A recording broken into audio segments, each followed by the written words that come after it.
Short and sweet video here. Let's go, dude. Hey, let me flip. Oh my gosh. Thank you. In the battles with the passion of lust, there are a number of strategies, a number of ways we need to think if our battle is to be successful. We need to reflect on ourselves and what it is we're really feeling, what we're allowing to grow within us, and what it is we're doing. Many times people will excuse their lust, their passion, by blaming the women that they see in the street. Oh, they wear clothes that are so different to the past. They dress inappropriately. It's the summertime. Look how they're dressing. Do we not hear in this excuse the voice of Adam when he said, "The woman that you gave me, she led me to sin"?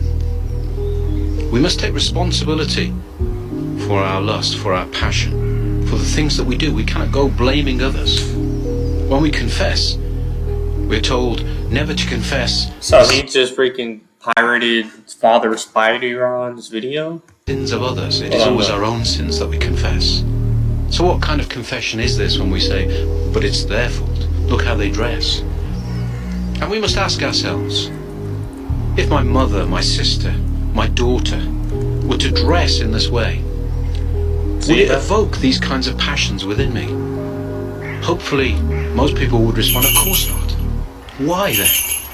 Because already we feel differently towards these women than the women that we are allowing lust and the passion to overcome us towards. Why? Because we love these people. We love these people truly. Our sisters, our mothers, our daughters. We already carry in our hearts love for them. And when we allow lust to overcome us towards some stranger or even somebody we know, then it is a lack of love in our hearts. Recognize it is a complete lack of love to turn somebody into the object of our lust. Facts. And we must repent of this, recognize. Do you lust over your sister or your mom or your cousin? No. That our hearts are unloving. Hopefully. We need to change. Like, you know what I mean, dude. Like, if you, like a family member, it's like that you actually like love them, right? And on a basis of like no attraction, you love them as a woman, like, oh, you birthed me, or oh, you're my sister. Like, you love them without wanting to stick your penis in them, okay? And that's kind of the love you have to show towards your neighbor women, you know what I mean?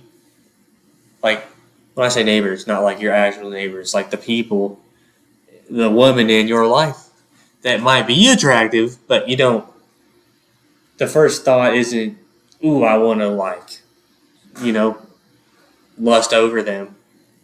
So maybe it's approaching our brothers and sisters, our brethren, with a different attitude. Change your mentality. Like, maybe look at women as people. That's what I should do. By the way, I'm not trying to condemn anyone by saying this, because I'm just as guilty, probably more of it, okay? So yeah, approach our other women with like love and not lust. Yeah. How we feel towards everyone, how it is that our hearts are experiencing other people. Oh, my butt, dude. Is it love that we are allowing to grow within us? Is it the love of Christ? Or is it something more, something different? And are we feeding this lust and this passion? Nowadays, of course, many young men feel they are trapped by pornography. It's so available. And pornography, of course, as a number of recent fathers have said, is the iconography of the devil. It is the iconography of the devil. It's not good. It is evil. Oh, my bad. It fuels evil within us. It fuels the passions. It fuels lust. It reduces all women in our mind and our heart to something that gratifies our feelings. It reduces women in this way. Human beings made in the image of God are then reduced to something that will satisfy our desires. Again, this is evil.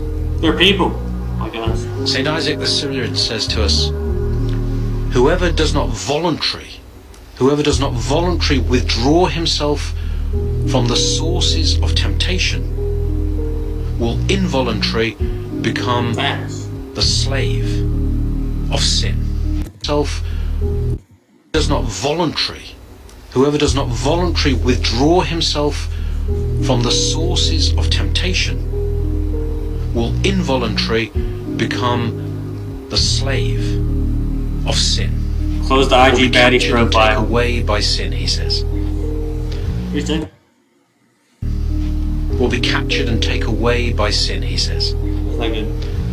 So let us look at what St. Isaac the Syrian is saying here, that if we do not voluntarily, if we do not choose to deny ourselves, to turn away from those things we know stir up the passions within us, then involuntarily, against our choice, we will be dragged away by sin. We will become slaves of sin. We will be captured. We will become servants of evil.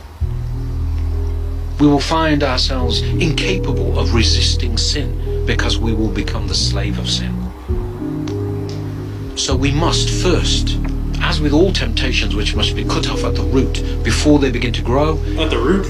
we must choose to deny ourselves, to reject those things that fuel temptation. That was pretty nice.